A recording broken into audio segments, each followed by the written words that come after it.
prettiest girl I ever seen. I looked around, there must have been 50. That's when I got my stiffy. I've got a bend in my erection. It's pointing in the wrong direction. My baby won't give me no affection, 'cause I got a bend in my erection. Friends and family near and far, and all my fans at NASCAR. Get on your knees now and repent, or you'll find yourself half bent. I've got a bend in my erection. It's pointing in the wrong direction. My baby won't give me no affection, 'cause I got a bend in my erection. Everybody, I got a bend in my erection. It's pointing in the wrong direction.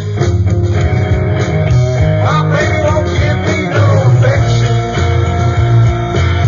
'cause I got a bend in my erection.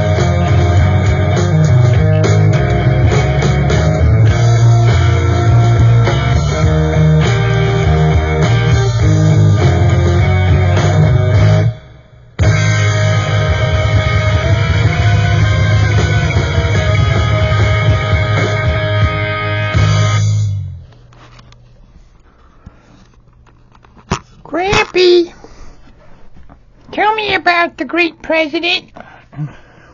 Okay, sugar. But then you've got to promise to go to bed. I promise, Grampy. Well, once upon a time, there was a very rich publican who got his money from his rich, evil dad.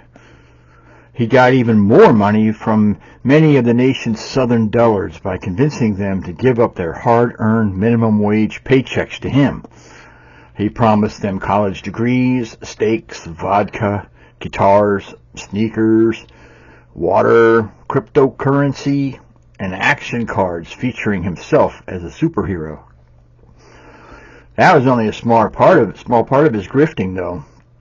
He was basically stealing their money, cheating on his taxes, and issuing false legal documents to banks so that they would give him even more money.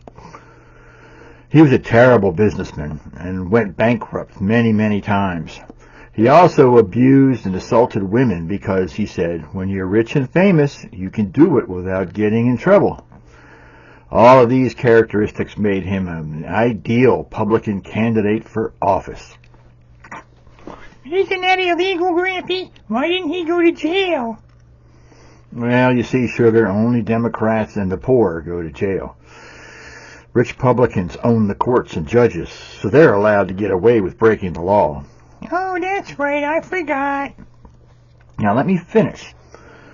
The great president had one very odd characteristic called opposite reality syndrome.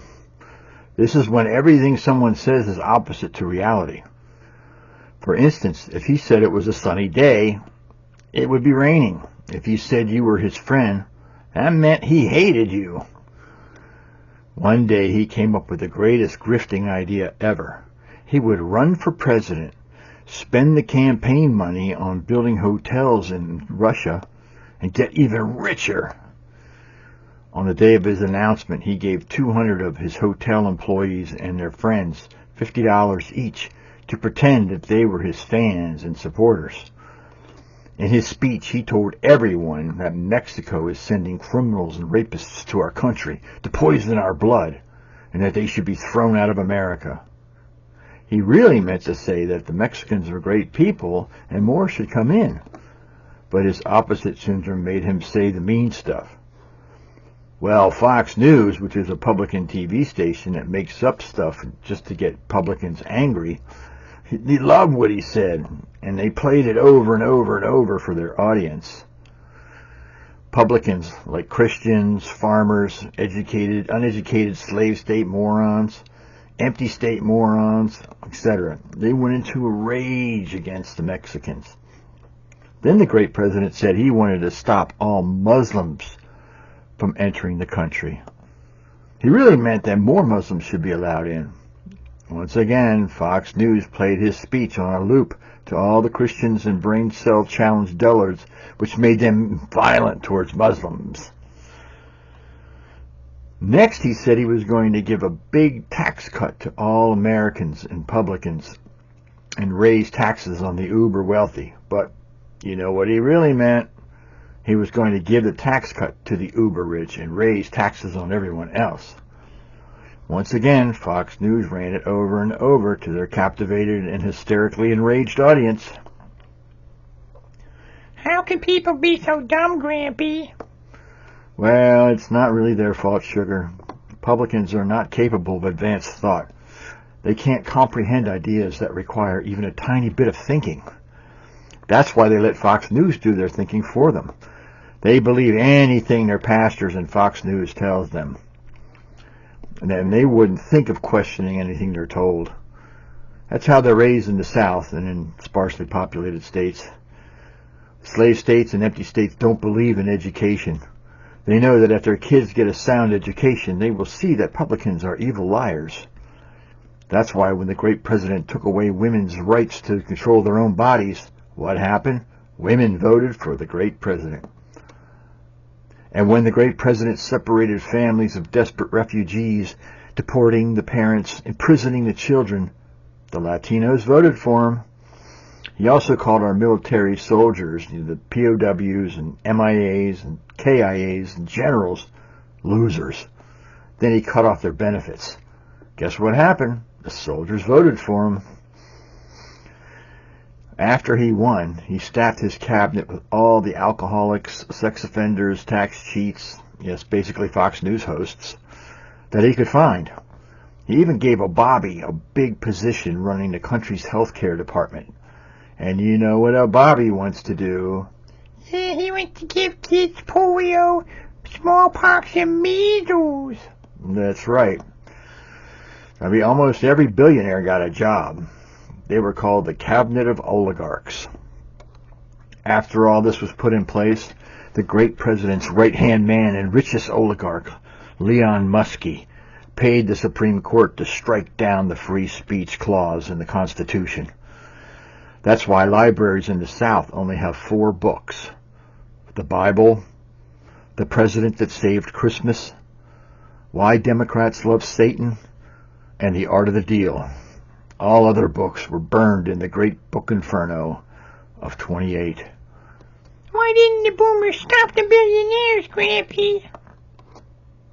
Sadly enough, most of my boomer generation ended up as publicans. We denounced our hippie past and turned to hedge funds, equity partnerships, insurance conglomerates, and vulture capitalism. All those people you saw in the audience at Woodstock in the documentary, they're all pigs today. So what happened to the great president? Well, he was almost assassinated by 2 incel publicans during the 24 election cycle, but survived. Then he was almost assassinated by an illegal immigrant from Mexico who somehow got into the Oval Office back in 26. But at the age of 80, he used his superpower strength and fought off the assailant. But one day in 27, he came on TV with Dr. Ronnie Quack and made an announcement that he was in the greatest physical shape of any president ever. Dr. Quack echoed his statement while taking a big swig of Jack Daniels. What the president was really trying to say was he was tired and he felt sick. The next day, the great president died of a massive heart attack. Today, his eldest son and namesake is the president. Well, why didn't Vice President Vince become the president? Sugar, that's a whole other story.